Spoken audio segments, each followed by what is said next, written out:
It's a brand new week. Thank you so much for joining us on the Good Morning Africa show on Housing TV Africa. I hope you all had an amazing and restful weekend. We're here today to bring to you all the exciting and informative informations and conversations that you need to know and learn from on the Good Morning Africa show. Our conversation today centers on legal essentials, key components of an ideal real estate purchase agreement, and then also our correspondent is on standby. He took a tour to a community in the FCT to see how the residents grapple for access to basic amenities on a daily basis. So these and more will be coming your way on the Good Morning Africa show. I urge you all to sit tight and make sure you learn one or two from today's episode of the Good Morning Africa show. I am Mimuna Bagudu. I Can Make It, as usual, is on standby to give you your early morning charge boost for the day and also for the week. We'll be back shortly after that.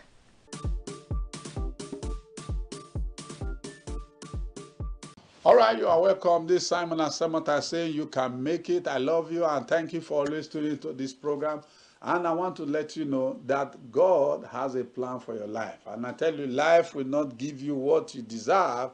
Life will give you what you demand. You can make it today. Well, I started, if you have been following us, I started a long time and we're talking about life can only be understood backward, but must be lived forward. And one of the things I was talking about, the things we need to learn. You know, with things we need to learn. And if you learn them, apply them, you will get the best of life. It was Isaac Newton that said, if I have seen above, it by shining on the shoulder of them that have gone ahead of me. You learn. Every day we learn from different things. So even spending time and you are looking at us on this broadcast tonight or today, you are learning. And I tell you something, we must just learn in life if we want to have the best of life. The next thing I will be sharing with you in this aspect of learning that we have taken upon ourselves to share with us, learn that it's not, the one I want to talk about today is that learn that you should learn to depend upon your own life. Don't wish to be like other people. Life is not competition. Like I said, life is turn by turn. Just know that it will get to your turn. It doesn't matter what is happening. God will get to your turn. And there's a place that said it will overturn and overturn until you come to the one which right it is. It will overturn it. Now, another thing I want us to learn, you should learn to know, not to depend on other people. Always learn to be self-dependent. Many times, a lot of disappointment comes from where you put your trust in people. A lot of people have often complained, oh, you thought this one will do. You are always thinking that this one will do for you. No, you just learn to be self-sufficient. Learn to be dependent on yourself. Trust God with what you have. Yes, people can help you, but don't put your hope in humans. They that trust them, those that put their trust in men, we habit the pasture in the wilderness. They will not see when good cometh. So don't put your confidence in man. Believe men, but don't put your confidence in him. Because the people you actually trust can forget. They can actually forget you. I remember there's this young man many years ago that was interpreting dream, and he interpreted the dream of this man, and God helped the man, and the man was out of prison. But when the man had left, he forgot. Men will always forget. Men will forget. How many times God will set them up to also forget? Because you put your trust in man, you will get offended. They will forget. So it is also God that make them remember. So the best thing is to trust God. Believe man, trust God. Don't forget what I'm saying. Believe in man, but put your trust in God. If you put your trust in God, God is the only one that will not disappoint you.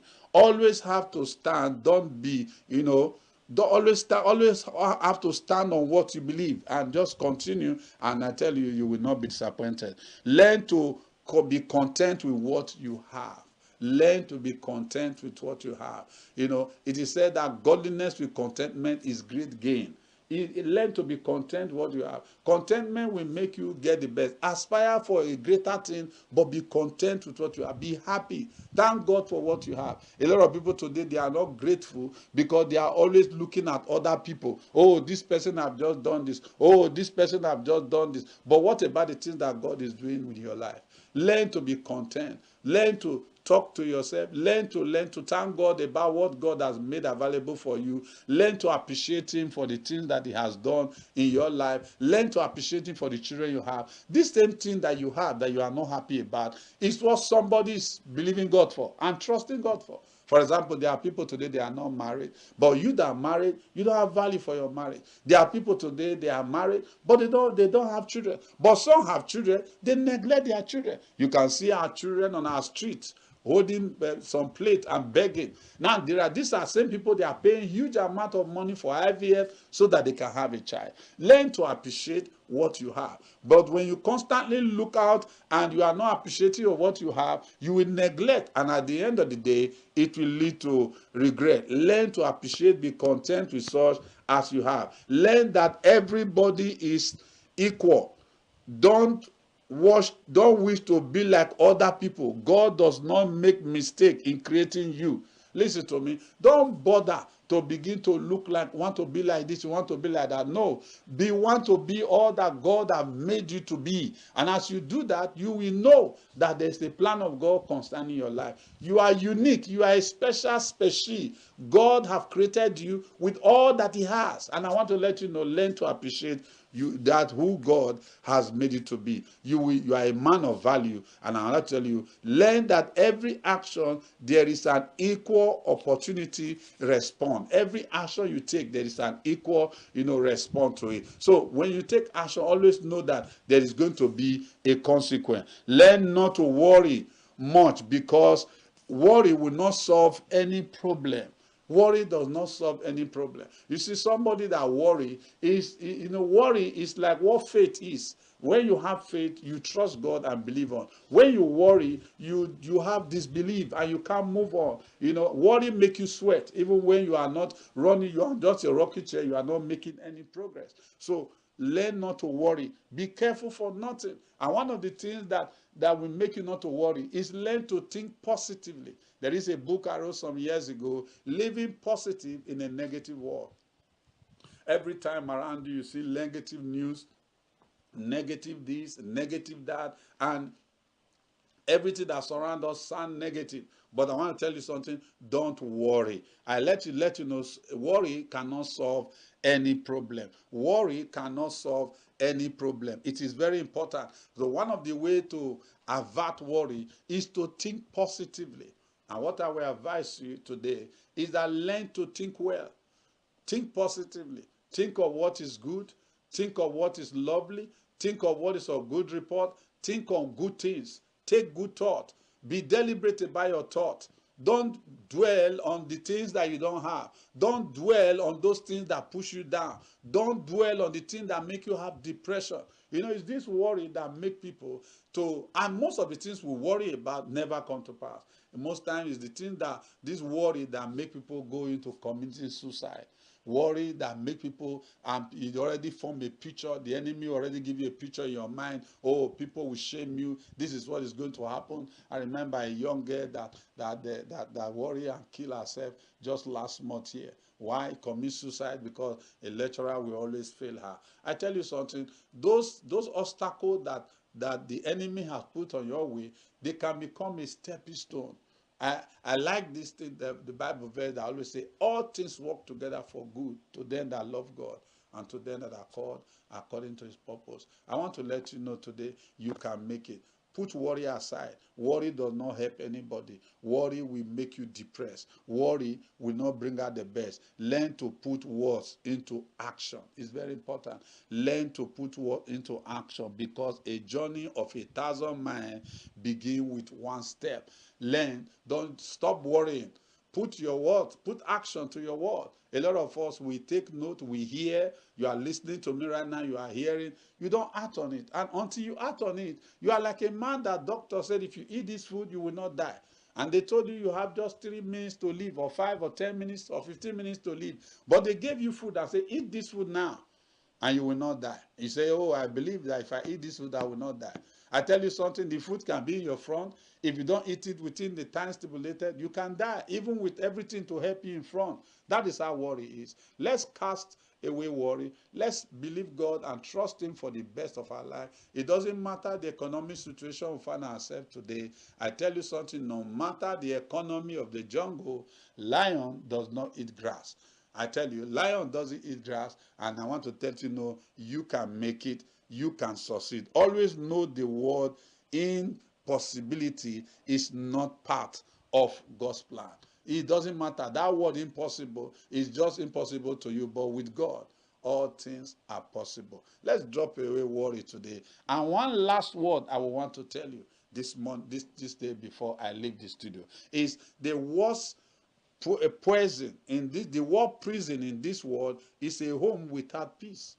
So as much as you can, live in peace with all men, with your wife, your husband, with your colleagues in your office. Live in peace. The worst prison in this world is a home or a place of work without peace. Be careful who you marry. Be careful who you marry. All fail, before you fall in love. All failed marriage start from not understanding how you love to, dwell together with wisdom and knowledge. So be careful. The worst prison in this world is a place where there is no peace. I want to say we love you, and until I see you again in our next edition, this is Simon and Semota saying, you can make it. God bless you. Thank you for being a part of this edition.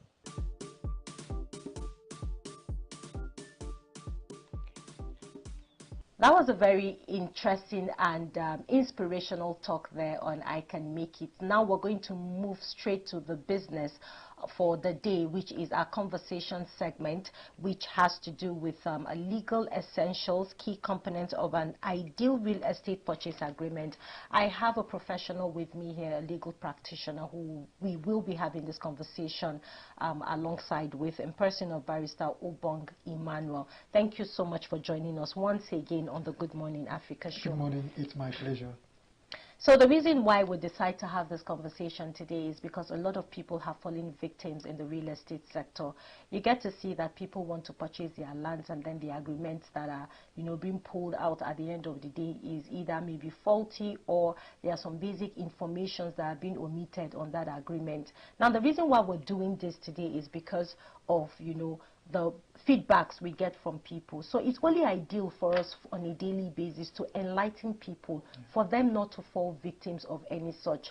As you know, the real estate sector is a huge sector, and it's a very enticing sector. It's a sector that there is money. So people would always want to do one or two trickish things to, lure people into collecting their hard-earned savings. And at the end of the day, what they are paying that money for is not what they are getting. So that's why we have decided to speak to the viewers today on this particular topic. And thank God we have you here to start with. So, as a professional, what are the key components of an ideal real estate purchase agreement? Once again, good morning. The key component is, one, you must be able to identify the property. Also, you must be able to identify who owns that property. Then once you have identified the property and the owner of the property, the next thing is, okay, let's sit down and bargain. What price are you selling it? So there's what we call a consensus addendum that has to do with the agreement of the minds of the parties to the contract. And when we're talking about parties here, it can be two or more persons. And when the two parties have sat down and agreed as to what they want to buy or what they want to sell, assuming the landlord now, and permit me to add this.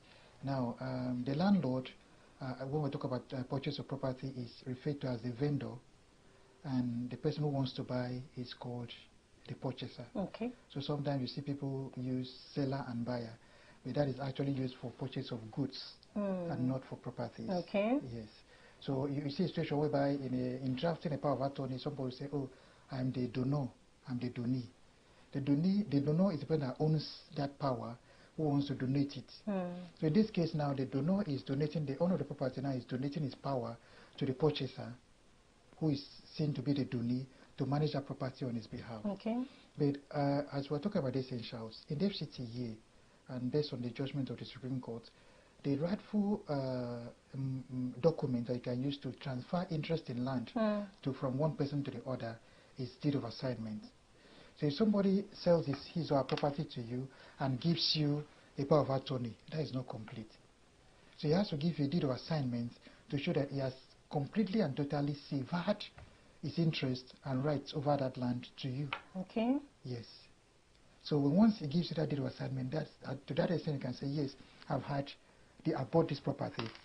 And that deed of assignment will tell you, it will show you the plot of land you have bought, to tell you the price or the amount, or that there's a valuable consideration that's transferred or that has moved from the purchaser to the vendor. Okay. So now and also before one goes into buying or making payments, I also advise parties or potential purchasers that they should do what we call due diligence. And what are the due diligence? Due diligence is to ensure that the person who wants to sell to you has the right to sell. There's what we call nemo dat non habet in law, which means that you cannot give what you don't have. So if I were to come to you, Memona, today and say, sorry, I have this biro, and I gave it to you, when you have not actually conducted your search to understand whether, or to know whether I actually owned that biro. Or is it stolen biro? Is a stolen biro. Okay. You know, so you may be collecting something from me that as you are stepping out of this premises, someone will harass you on the road or block you or stop you and say, that is my biro, and bring out the receipt to show you that yes, you actually bought it.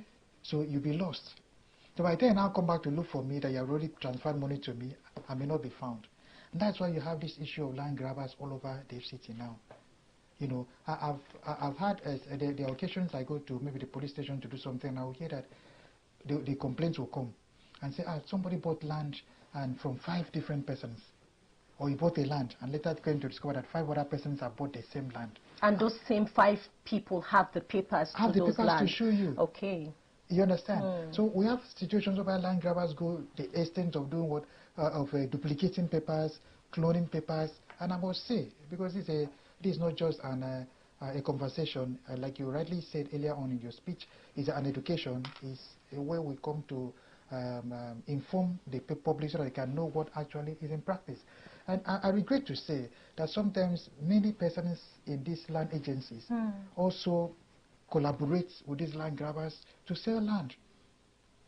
They collaborate because if not so, how do they go to clone these documents? And then at the end of the day, when you see 4 persons with this document, original documents, to even shock you the more, original documents, you get to find out that these documents are the same. So now the question is, how can 5 people have same document, original document? And that is why what you said, you're right in a way, there must be an insider. There's always an insider. To always give out those information. Yes. Okay? Yes. So there's always an insider inside who goes to, who assists them to do this, you know, with a payback at the end of the day. You know, so these are areas that the government needs to, the gaps the government needs to close to protect Nigerians who are innocent. Because despite the fact that I encourage people to create time to study other fields, at least have the basic ideas, everybody cannot do that, and everybody doesn't need to do that. You understand? There are services you need to pay for, so they can have time to concentrate in building yourself on your own aspect of the profession or whatever you find yourself in. You know, so when we're also looking at due diligence, so it's important when you want to purchase a property, landed property in this instance, you should, whether a house or a land itself, a virgin land, you should engage the services of a legal professional. And 2, not all legal professionals that have special knowledge in property business. There are people whom their skill, their expertise is basically on property. You know, there are people whom their skill is basically on medical law practice. There are people whom their skill is basically on election matters. So even in the legal profession, we have area of specialization. Of course. But just that in Nigeria here, what we are taught is a general law. And because of the fact that we are still developing as a country, we don't have much lawyers, you know, so people try to like do everything. Jack of all trades. Jack of all trades to make ends meet. Master of none, yeah. Master of none to make ends meet. You understand? But there are instances, there are situations, there are stages you get to in the practice that you need an expert, someone who is well skilled in that aspect to come in and intervene to save the situation. Now, when we're talking about essentials. So I did make mention of the fact that it is important to do due diligence. Okay. And due diligence is, you, for example, you approach me, I want to buy a property, and I'll look at the title document you have given to me. I say, okay, no problem. I'll take it and go to the land office. I go to Aegis, Abuja Geographic Information Systems, and tell them, please, my client wants to buy this property. Please, I want to conduct a legal search. Usually the procedure is that I have to write to them officially and attach the documents to it. So they'll give me a time within which they are supposed to conduct the search. I'll pay the necessary fees. They'll conduct the search and say, okay, yes, we have this land, but it is not in the name of this person on this document. But once I get that, I know that there's a red flag. Because the name on the document of the person who owns that land is different from the one on the system is different from the one I have. So I'll now go back to the person who wants to sell and ask him, yeah, yes, I've conducted a search and this is what I'm seeing. So how did you buy this land? Because there are times that lands may transfer from one person to the other, so that history. Another thing is that we are supposed by law to register every land transaction, every land that we buy. But many times we find Nigerians that will go and buy the property and go and keep the document at home and say, I bought it. Without doing the necessary things, and then maybe they would decide to want to do something after maybe 5, 6, 7 years, 10 years of purchasing the land. Yes. So by that time, by the time they now go back, a lot of things have changed. 20 people have already bought that same land. So these are also issues that makes it to come about where you see a situation whereby somebody will come and say, 10 people already have title to this land. So when they buy it, so because if you buy a property and go to Aegis and pay the ground rent and register it, Aegis will have it that, oh, the ownership has changed. This is the new owner. This is the date. So if another person is coming, they will now see, okay, this is the mode of the transaction. So now use that curve to know who should be the proper person or the current owner of that property. And because many Nigerians go and buy and keep it, sometimes they are avoiding to pay the tax to government. Because you definitely will have to pay for ground rent. You may have to pay for development levy. You know, so people don't want to pay those fees, so they go and keep it. And that is what culminates to what we are having. So one of the basic things we can do as Nigerians to save ourselves from having to pay money to 2, 3 persons over the properties that we may end up going into disputes or legal battles with is to get a professional, a lawyer who is an expert or at least who have basic knowledge about that area to do due diligence for you. And please try and pay the lawyer well. Because if you don't pay the lawyer well, he may end up being compromised. You know, and because, you know, I've also had experience with clients whereby they will pay money for the property. They are willing to pay the man 5 million naira to buy the property. But when it comes to paying for legal fees, they say, you're collecting 10%. 10% of 5 million is about 500,000 naira. So they will say, no, I can't. Well, is it not just for you to write an agreement? You understand? So they rather pay for the property because they feel that the property is more valuable to them than to pay you your legal fee. You know, so those are also areas that also contribute to the problems we are having. So Nigerians also, when they want to make gain for themselves, also look at the professional who has gone through a lot to go to school, go to law school, graduate and come out, and who must also make a good living too. You know, he must also make a good living. And how can he make a good living? It's by paying him his due fees for the services he has rendered to you, or which is promising to render to you. I like the fact that you've been able to, you know, break it down, listing out the key components which people should look out for when they want to purchase a real estate property. So now let's move to types of properties. There we are. We have the landed properties. I would just assume I am not knowledgeable of that, you know, so that the viewers will be able to learn. So let's just talk about the types of properties and also you know, attach the purchase agreement and also the key things people should also look out for surrounding that as well. Okay, thank you very much. Yeah, in terms of talking about properties, we have what we call real estate. You know, like when you are talking about landing properties, we call it real estate. There are other properties that are in law is termed as race. Race in essence means properties. So it was real estate was gotten from race. You know, so now properties here, when I talk about properties, is either one, we have a landed property, which is not movable, and we have the other types of properties like sometimes we call it chattels. Like your laptop is a chattel, is a property. the television sets, the camera that is videoing us now is a property, is a movable chattel. So generally we have two types of properties, the chattel and the non-chattel. You know, that is the chattel here is the movable property, and the other one is the non-movable property. Yeah. So, but I think our conversation now is based on the real estate, like you said, which is immovable property, which is the land or the house that is built on it.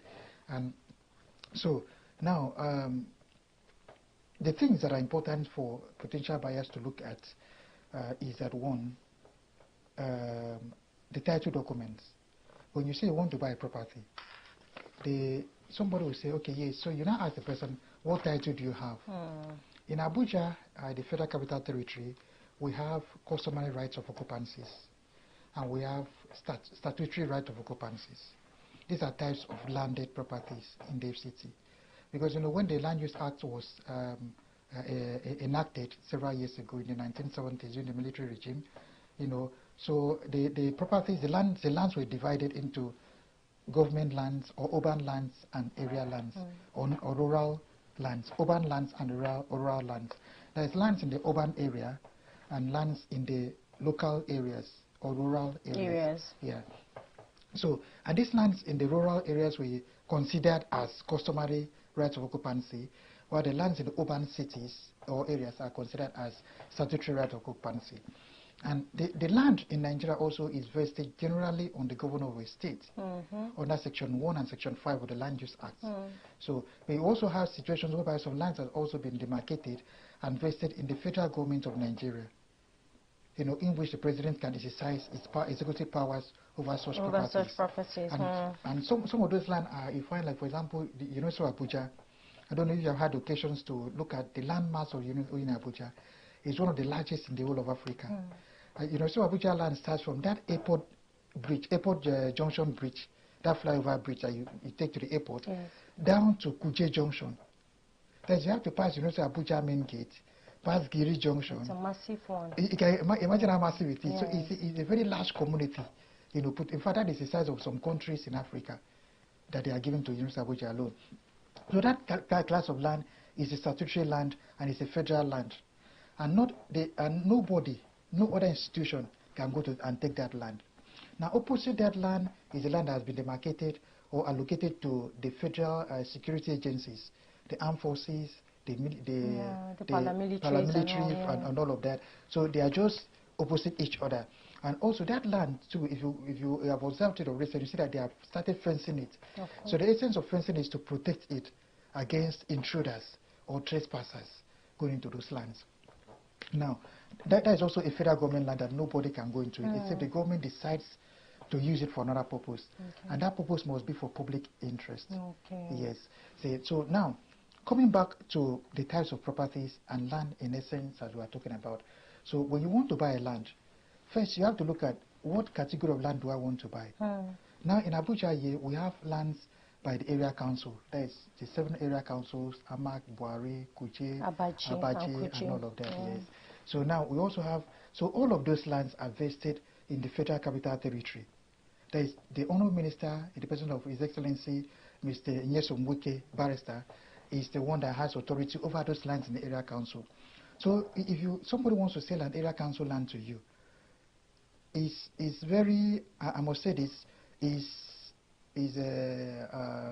not legal for him to sell that land to you, because it's only the FCDA, that is the Federal Capital Territory Development Authority, that has, or AGs, that has the right to sell a land to you.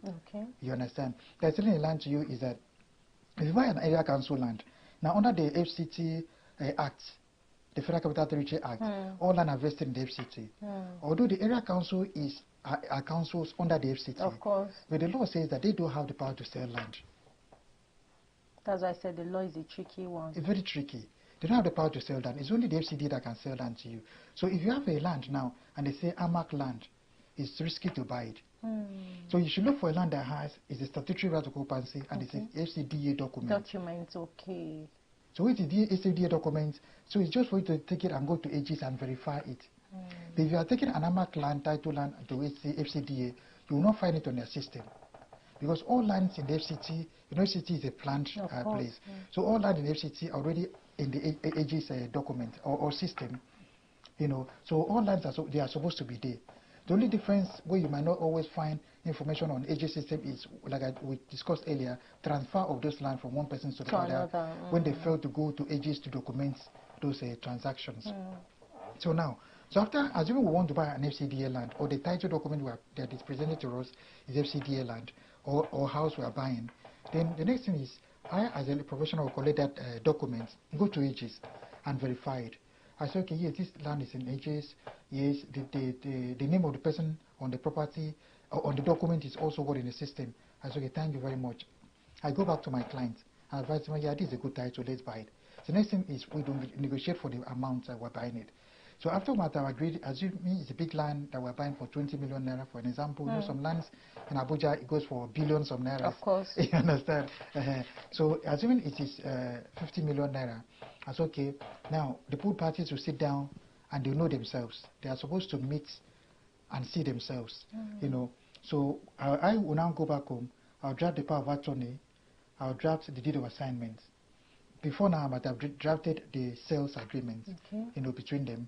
And now go on forward to draft the deed of the power of attorney and the deed of assignment, which I remember I said deed of assignment is a proper document to use in transferring interest, landed interest, or interest in land from one person to another. Yes. So now I now draft the deed of assignment, and both parties will sign. So the person that is selling, the vendor will sign, his witness will sign. Then the person that is buying, who is the purchaser, will sign, his witness will sign. That he has to sign all the 3 documents. Now after they have signed, we'll now make the payments, or probably before now would have made the payments. So after we make the payments, I'll now collect documents. Now, it's supposed to be 3 sets of documents. There is in duplicates, 3 duplicates. So I'll keep a copy as a lawyer, because tomorrow an issue may come up. They will call me, say, oh lawyer, this document you prepared in respect of so and so land, I lost my copy. You know, so can you help us with yours? So now I'm supposed to have a copy. The purchaser is supposed to have a copy. The vendor is supposed to have a copy. But we also have situations, in fact, a life experience, whereby a friend, a very close friend of mine, bought a property from somebody.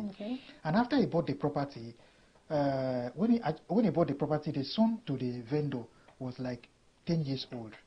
And after he bought the property, so the man, after some years, the person that sold it, the vendor died. You know, and after he died, the wife was still alive. You know, and the son now grew up. When the son grew up, he now went and saw a piece of paper in the father's house, a photocopy of the title document, and so, oh, I don't know, my father has such a big land in Maitama. I went and carried the land, the document, went to the police station and said that I got this document at okay, my original documents got lost. I was traveling, I was on transit, and documents got lost. So when the document got lost, I need to sell the land. I want to make use of the land. So because I cannot make use of the land with this photocopy document, I want to get a new copy, a certified true copy to enable me sell or make use of the land one way or the other.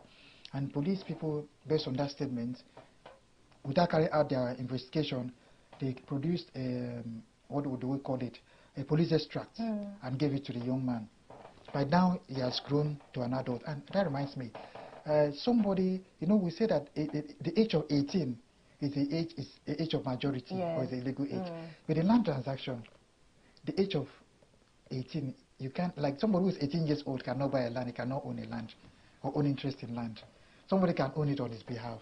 So for you to own an interest in land or have a land or own a land, you must be 21 years old. So that is the exceptions to the general rule. Because you know, in law, like you say, law is tricky. In law, to every general rules, there are exceptions. You know, there are exceptions. So that must also be at the point back of our mind. You know, that is by virtue of Section 7 of the Land Use Act. Yes. So someone who is not up to 21 years cannot own a land. He cannot, no matter how wealthy you are. You cannot. You cannot. Except maybe the person's now, maybe the father of the child, the minor, dies. So that land will now devolve. This is what we call devolution in law. It will now devolve automatically as a next of kin to his father. So that is when it can now come on him. Okay. You understand? But he cannot start exercising rights over that land. When the father is alive. Yes, and also until he gets to the age of 21. Okay. Exactly. All right. But he can have a guardian. That's a good education there. Thank you. He can have a guardian, an administrator, an executor to manage that land on his behalf. Yes. Yeah. So now, the young man took the paper to the photocopy of the landed documents to the police. They made the police extracts for him. He went ahead and saw an affidavit at the court that yes, I lost my document. This is a police extract. I want to get a certified true copy. And I was able to get a court affidavit. And he went ahead to do a newspaper publication for 28 days. And after he did that, he went to AGs. They produced a certified true copy and gave him with a C of O. And this young man took the property, the landed document, and went and sold it for millions of naira. Mind you, the person that bought this property, the original person who bought it from his father, has his original at home. Of course. Not knowing that the young man has gone to resell that same property to someone else. So now, so now this brings me to my next question. Now, when you purchase a property and then, like you said, you are taking the paper to AGs or the FCD or wherever you need to take it to for your verification and all of that, there should be a system that documents this land has been sold to someone. That's correct. The land is no longer empty. That's correct. Is it that they don't give out this information, or they also, join together to plan because they know that they are going to get their own cut out of the money? Because if it's a regulated system, these things should be documented. That's correct. That's correct. So the lapses comes in where someone who has bought or purchased the land has failed or neglected or refused to do the normal processing. Normal things they're supposed to do. Okay. Because I know that if you purchase a property, those informations are there. Definitely. The real owner of that land, the name that was bought, that was used to buy that property, is there. It's there. So that means you are advising that when you purchase a land, immediately go and do the proper things. It's very important to be on the safer side. Because, this also lapses also makes people to call government names. It makes them to call lawyers names. Though we know there are some fraudsters in the system, both in the legal profession, some bad elements, bad acts, and in the government systems too. We know that these things can be minimized if all of us learn to do the right thing. Like now, you can see what the FCT minister is doing in terms of infrastructural development. He needs money to do these projects. So if you buy a property and you fail to pay the tax to the government, because probably your ground rent or your tenement rate, how do you expect the government to provide the road for you? Sure. Give you access road to your properties and provide other social amenities that are supposed to provide. Okay. Thank you so much for giving us, all of those details, and I hope the viewers have been able to learn from what you have said. So I'm going to urge you to hold your thoughts there, and then when we come back, we're still going to, have one or two questions before we wrap up the Good Morning Africa show. So viewers, we'll be back shortly. Let's go on a quick break. Stay with us. Get credible and authentic housing news at your fingertips by downloading the Housing TV mobile app. You can also join the African International Housing Show live from across the globe through the Housing TV mobile app. The mobile app features live streaming and trending housing news. You can locate the AIHS venue via the app, network with AIHS seasoned speakers, and live chat with exhibitors. You can also order house or building materials at AIHS via this app. Download the Housing TV mobile app now from the App Store and Google Play Store. And don't forget to click on the notification button. Available for both iOS and Android users. Housing TV is also on Star Times, channel 149 decoder.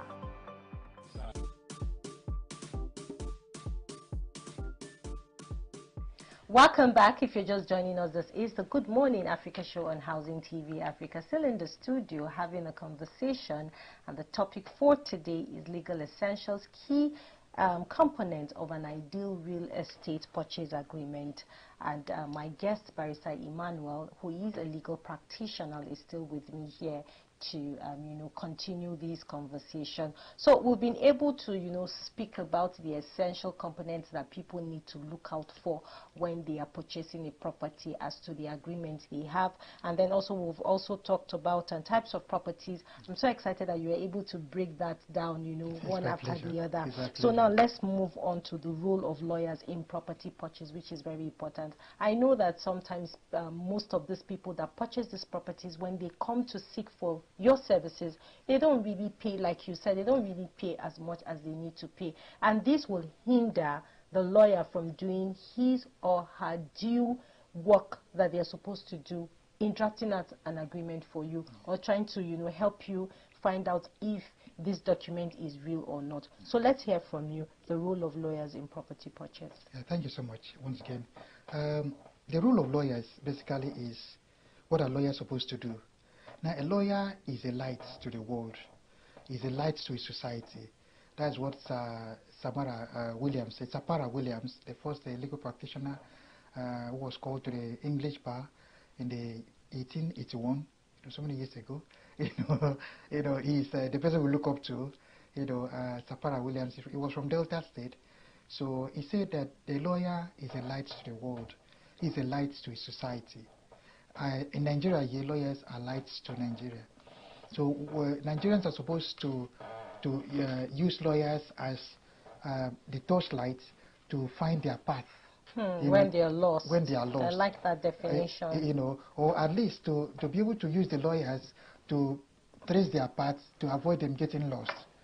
That now takes depends on the matter of time when you are able to approach the lawyer.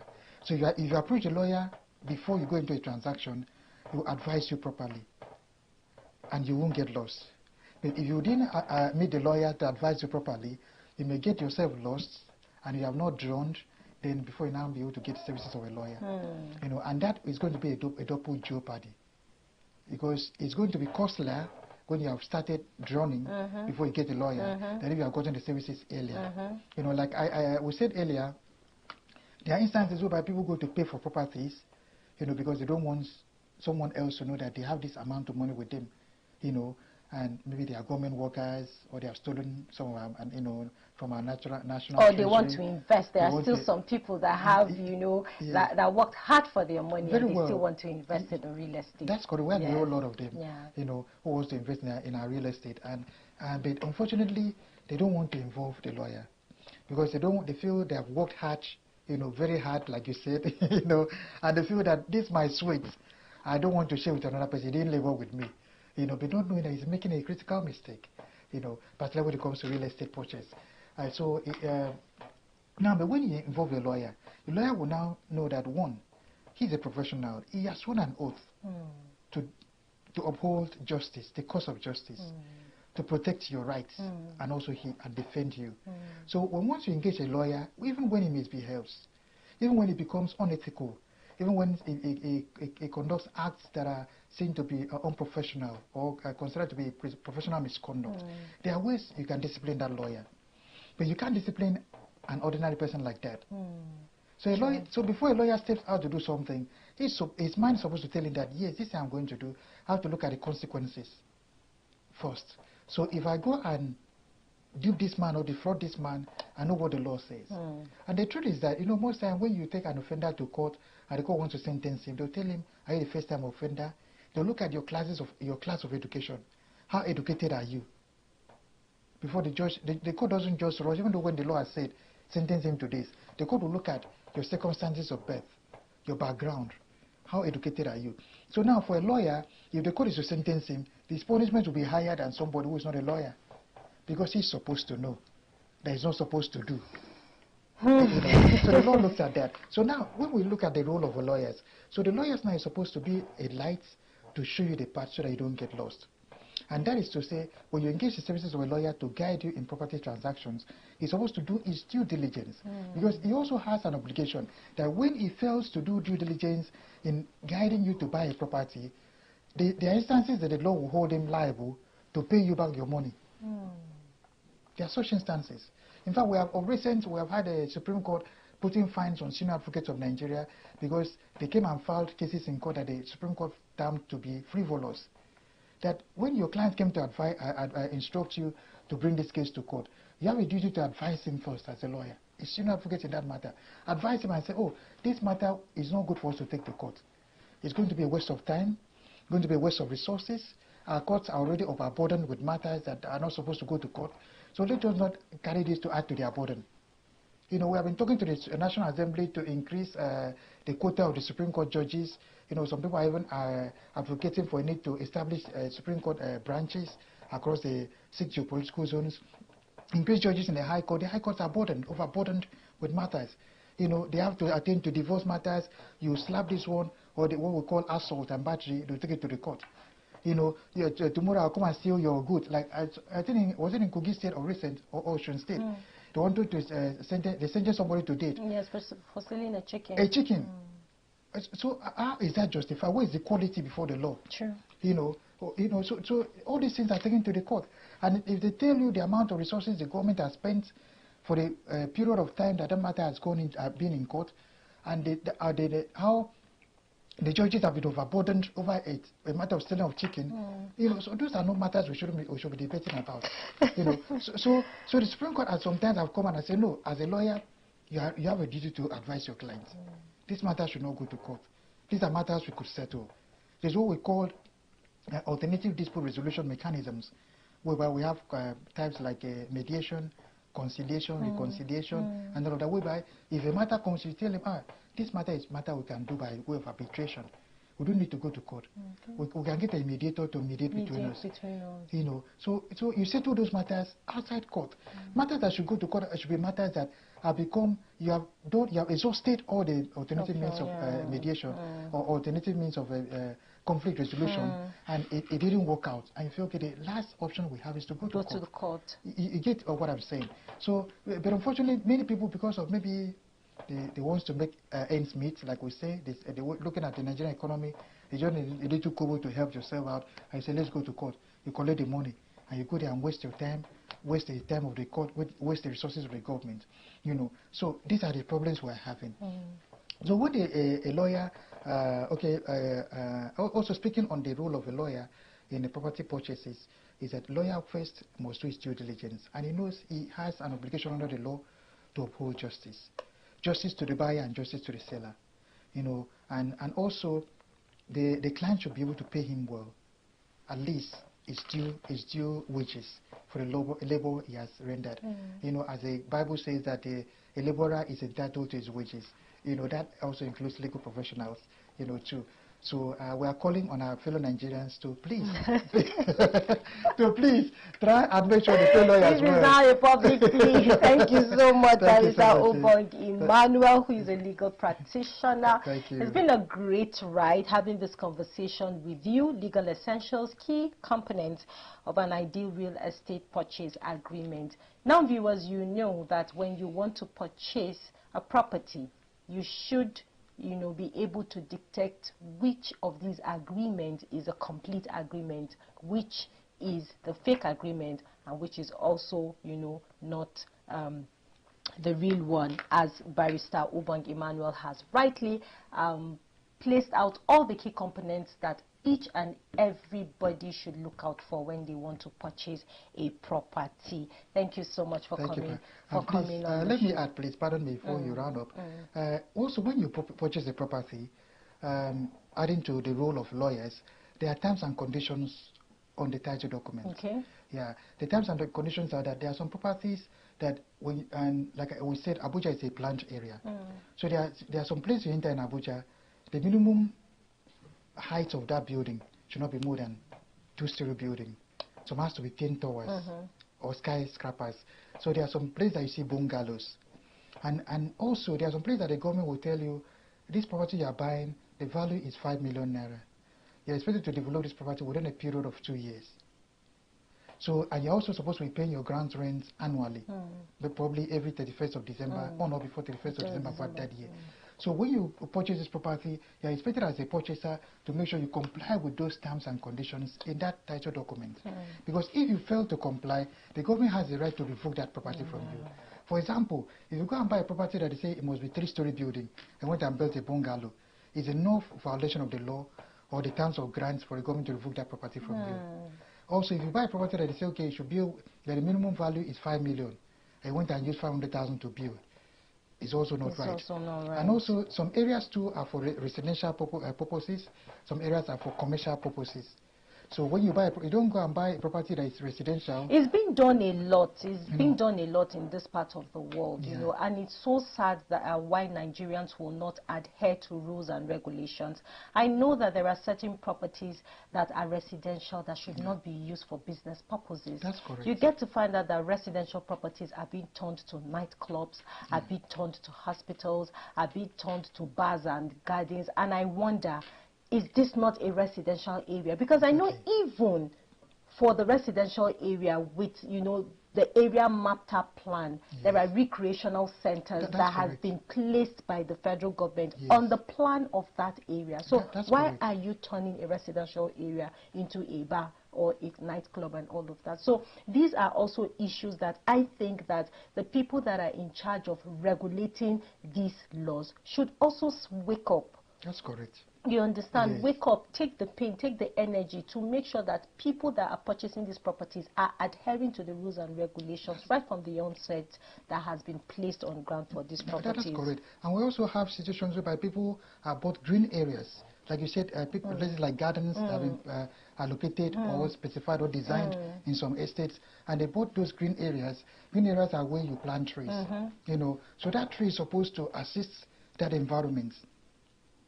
You know, now we are talking about issue of the impact of climate change, what it's causing now. So that green area is supposed to help that environment.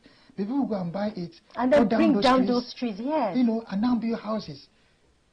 You understand that? So these are also places that the regulatory agencies should step in. Okay. Thank you so much, Barrister Obong Emmanuel. We've run out of time, so we're moving on. We're done with the conversation. And we're moving on to the living conditions of the people living in Takushara community in the FCT, and our reporter Deko Suleiman took a tour into that community to find out what these people are suffering from in terms of having access to basic amenities. Let's take a watch.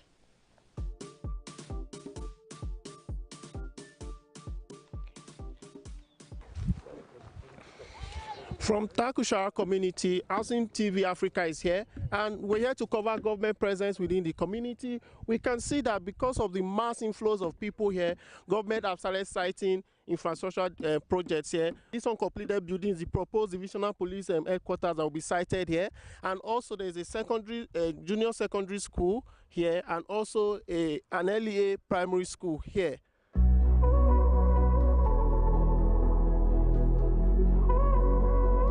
I'm on to Alhaji Umar Tanko, the Makama of Takushara community. Sir, over the time we've had people coming from Abuja city to come and stay here because of, is it because of the affordability in the houses? Are the houses affordable here? Is that what is attracting people to come all the way from the city center to come and stay here and work from the city? One of the major reasons that attract people here, number one is electricity. But we don't seem like since we've been here for like hours. Yes, the FCDA in conjunction with the distribution company, they have announced to us 3 days ago that there will be some changes in the line. The general announcement from 6th to 21st. Okay, so are the houses here affordable? How affordable are the houses? Yeah, you know, compared to the town, we will say it's affordable. But if you look at the nature of the place, some of the houses doesn't worth what the owners are asking. How much is a one bedroom? What range are we looking at? One bedroom flat? I think one bedroom is up to 700,000-800,000. See, and it's just this year that these prices just rise to that extent, and it's a major concern to people because people are trooping in daily basis looking for a house. Okay, so what do you feel because of the access road again from here to Apo, can easily reach to the town. Okay. So what do you want the government to do in the area of housing to make housing affordable to people that are staying in this community? In a serious note, you see all these building material sellers, what they are crying of, the high price of petroleum fuel is one of the things that make the prices raise up. So if the price of this fuel will be coming down, I think definitely the prices, not only the building material, most of the items will come down. Okay, we have seen that as a result of mass migration of people within this community, we've seen a lot of government presence. There is a customary court, there's a primary school, there's a junior secondary, and there is ongoing construction of divisional police office and other internal road within the community. Yeah. So what do you feel? What attracted this? What do you feel attracted this development? And what do you want the government to do more to improve on housing within this community? I think due to the population of the community, I think it's one of the things that attracted government attention to come in. And yes, it has been attracting a lot of people coming in severally every day. And you can see even the population of our school pupils here is high due to the population. And we also have a junior secondary school, which was granted just 3 years ago. And now this year they have graduated first set. So we are appealing to government to come in terms of senior secondary school. So you mean there's no senior secondary? So when the students here graduate from junior secondary school, they must go to Kabusa, either Kabusa or that's about Apo resettlement. That's about 10 kilometers away from here. Yeah. And not all parents can afford transporting their children every day to there. So definitely when they finish junior secondary school, that is the end of their educational career. The cost of housing in this area is too cost. Like a flat of a house, you will pay at least 600, 700. So it's not affordable for a civil servant. I'm appealing to government to look into it, because most of them, they are complaining of insecurity, so all the building materials are not affordable. So if government can intervene and look into all those security things, then the price of things will come down, then the house will be less for the less privileges, more especially like we civil servants. I'm calling to government for them to help us as a community, and in terms of this infrastructure, you see, if they can be able to at least put things in order, all this thing will not continue like this, especially the price control. They should help us to bring it down so that things will be less for the poor masses. What I wanted to say to the government, you can look at this our road, more especially from this junction to Takushara here. You can see the nature of how the road is. It's been tiled before, but now you can see how damaged it is. During rainy season, we are suffering a lot. Some have to keep their car and go by what? Motorcycle, because the nature of the road is being damaged. We call to the government to come to the earth and help us and what? Finish this our route from Takushara junction here to the community will be, I think more especially, we are proud of the minister, the present minister, Wike. He is doing his best to see that the community and the entire Abuja benefit on what people have to benefit. And we call on him to look over us and help us again because of this our road from Takushara junction to here. We'll be proud and we'll be happy on that.